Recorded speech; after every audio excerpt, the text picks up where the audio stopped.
Masasabi at mapapaliwanag mo ba sa akin ang aking panaginip? Kamahalan, ang hiwagang gusto ninyong alamin ay hindi maipaliliwanag ng kahit sino pa mang matalino sa mundo.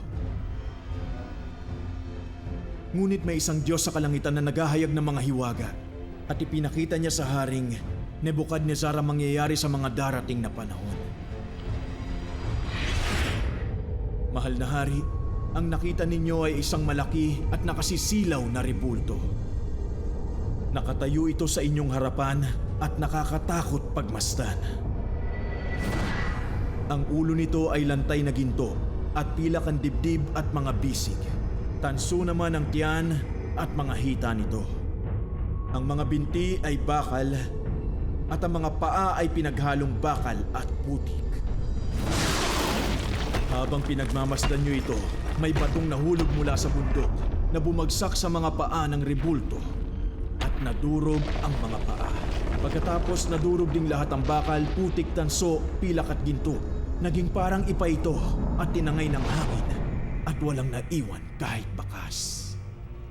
Samantala, ang tipak ng batong bumagsak dito ay naging isang napakalaking bundok na pumuno sa buong daigdig. Yun ba talaga ang panaginip ng hari? Aba, malay ko.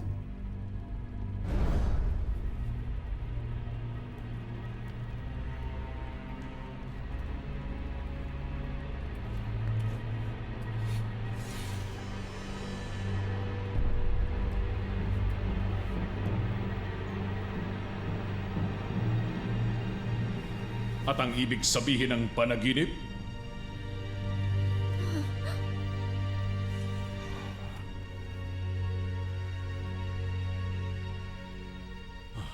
Bakit ako napupuno ng pangamba?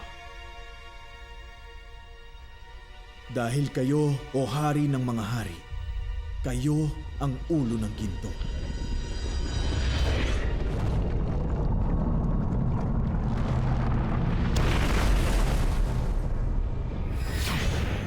Pagkatapos ninyo ay may babangon na bagong kaharian.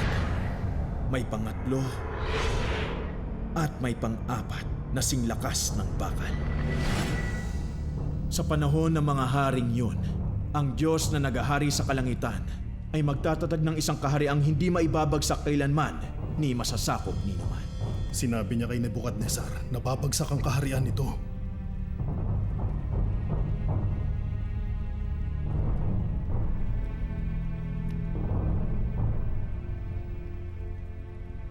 Tunay na ang Diyos mo ang pinakadakila sa lahat ng mga Diyos at Panginoon ng mga hari. Siya ang tagapagpahayag ng mga hiwaga kaya naipahayag mo ang hiwagang ito. Pinararangalang kitang maging pinuno ng lahat ng pantas at tagapamahala sa buong lalawigan ng Babylonia. Magiging mas kaaya-aya ang gawain kung mamumuno ang mga Ginoo na ito kasama ko. Magaganap ang iyong nais.